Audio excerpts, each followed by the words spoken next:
மூன்றாவது, எல்லாவற்றையும் செய்ய எனக்கு பலன் உண்டு. பிலிப்பியர் 4:13 படி என்னை பலப்படுத்துகிற கிறிஸ்துவினாலே எல்லாவற்றையும் செய்ய எனக்கு பலன் உண்டுன்னு சொன்னார். மூன்றாவது உனக்கு என்ன பலன் வேண்டும் என்றால் என்னாகம புத்தகம் 24ஆம் அதிகாரம் 8ஆம் வசனம் படிங்க. என்னாகமம் 24:8. தேவன் அவர்களை எகிப்திலிருந்து புறப்பட பண்ணினார் உண்டு, சத்துருக்களாகிய ஜாதிகளை பட்சித்து நொறுக்கி எய்வார்கள். அப்ப பாருங்க, 3 காரியம் இங்க இருக்கு. ஒன்னு, தங்கள் சத்துருக்களாகிய ஜாதிகளை பட்சிக்கிற பலன். மூன்றாவது பலன் என்ன பலன்? தங்கள் சத்துருக்களாகிய ஜாதிகளை பட்சிக்கிற பலன். எலும்புகளை நொறுக்குகிற பலன். அவர்களை அம்புகளால் எய்கிற பலன். அல்லேலூயா, அல்லேலூயா. உனக்கு எதிராக இருக்கிற ஜாதி, எதிராக இருக்கிற சத்துருக்கள், அவர்களை பட்சிக்கிற பலன் உனக்கு இருக்கா? பட்சிக்கிறதுனா என்னன்னு தெரியுமா? பட்சிக்கிறதுனா என்னன்னு தெரியுமா? அவன் ஆட்டோமேட்டிக்கா உனக்கிட்ட வந்துடுவான். அவனை ஆட்டோமேட்டிக்கா உன் வழியில இழுத்து கொண்டு வருவதுதான் பட்சிக்கிற பலன். உன் சத்துரு எப்படி மாறுவான்? அல்லேலூயா. வசனம் சொல்லுது, உன் சத்துருக்களை உன்னோடு சமாதானமாகும்படி செய்வார்.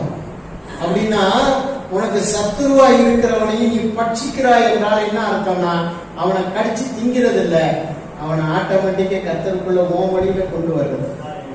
ஆமென். உன் சத்துருவ உன் வழியில நீ கொண்டு வந்துட்டியா? அந்த பலன் இருக்கா?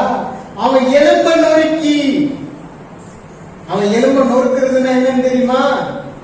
அவன் எதையெல்லாம் வலுவா நினைக்கிறானோ, எதெல்லாம் தன்னுடையதுன்னு நினைக்கிறானோ, எதையெல்லாம் தன்னால் உருவாக்கப்பட்டது அல்லது தான் நம்புகிறதெல்லாம் தான் உண்மைன்னு நினைக்கிறானோ, அதையெல்லாம் நொறுக்கி போட்டு, இல்லப்பா இயேசுதான் உண்மையான தெய்வம் அவனை நம்ப வைக்கிறது, உள்ள கொண்டு வர்றது. அதான் அவன் எலும்பை நொறுக்கிறது. எலும்புன்னா முக்கியமானது அவனுடைய உறுதி, அவனுடைய உறுதித்தன்மை, அந்த பாரம்பரிய உறுதித்தன்மை, அந்த வைராக்கியம், அந்த வீணான நடக்கைகளாகிய உறுதித்தன்மையிலிருந்து அவனை நொறுக்கி, அது இல்லப்பா இங்க வா, இதுல இருக்கு பாரு உறுதி அப்படின்னு இங்க கொண்டு வர்றது. அல்லேலூயா. அவன் எலும்பை நொறுக்குகிற பலன். அடுத்தது, அம்புகளால் ஏய்கிற பலன். அப்படின்னா என்ன அர்த்தம்? அவனை குறிப்பா தடிக்கிற பலன். நீ குறிப்பா தடிக்கிறவனா? அவன் குறி தெரியுமா உனக்கு? அவன் எங்க இருந்தா எப்படி போட்டா அவன் நம்ம பக்கம் வருவான்னு உனக்கு தெரியுமா? தெரியுமாயா? காலனிக்காரன், ஊருக்காரன், ஜாதிக்காரன், அந்த ஜாதி இந்த ஜாதின்னு போட்டு அடிச்சுன்னு கிடக்குறாங்கல்ல, அவனை எந்த பாயிண்ட்ல தொட்டா அவன் கர்த்தருக்குள்ள வருவான்னு உனக்கு தெரியுமா? பாயிண்ட் தெரியுமா? அதுதான் அம்பால எய்கிறது. அல்லேலூயா. வில்லம்பு வச்சிருக்கிறவன், ஒரு பெரிய மரம் இருக்கும், அந்த மரத்துல இவன் ஒருத்தன் ராஜாட்ட போய் அவன்கிட்ட போய் என்ன பண்றான்னா, ஒரு பெரிய ஆசான்கிட்ட, வில்லம்பு எய்கிற ஆசான்கிட்ட போய் அந்த அம்பு எய்கிற பயிற்சி எடுக்கிறான். அப்ப அந்த ஆசான் கேட்கிறாரு, ஏதோ என்ன தெரியுது? ஒரு மரம் தெரியுது. மரத்துல என்ன தெரியுது? மரத்துல பழம் தெரியுது. இன்னும் என்ன தெரியுது?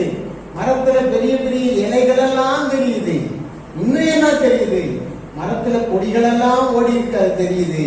இன்னும் என்ன தெரியுது? மரத்துக்கு பக்கத்துல இன்னொரு மரம் இருக்கிறது தெரியுது. அப்ப நீ கத்துக்கிறதுக்கு இன்னும் லாய்க்கப்படல. அந்த மரத்தின் நடுவிலே ஒரு குருவி இருக்கு, தெரியுதா? தெரியுது. அல்லேலூயா. ஆமா, இப்பதான் தெரியுது. ரைட். அந்த குருவி மோசமான குருவி. அந்த குருவி உன்னை கொத்துச்சுன்னா கண்ணில் தான் கொத்தும். அந்த குருவி இப்ப குருவி சட்டி.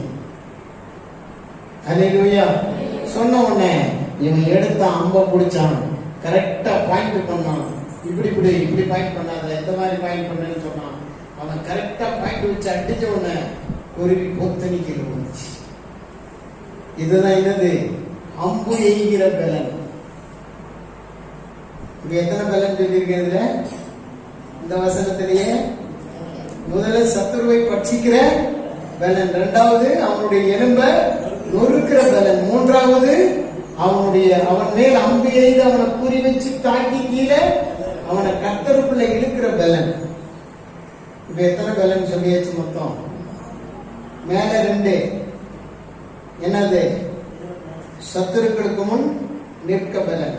இரண்டாவது காண்டாமல் எது, அதாவது எகிப்தை விட்டு புறப்படும் பலன். மூன்றாவது என்னது? சத்துருக்களை பட்சிக்கும் பலன். நாலாவது என்னது? எலும்புகளை நொறுக்கும் பலன். அஞ்சாவது என்னது?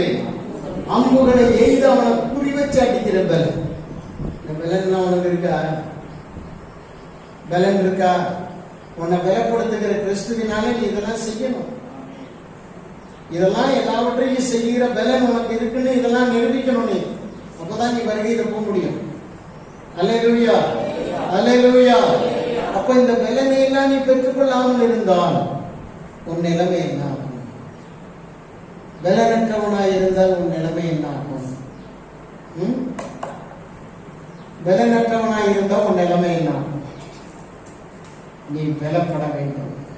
அல்லேலூயா.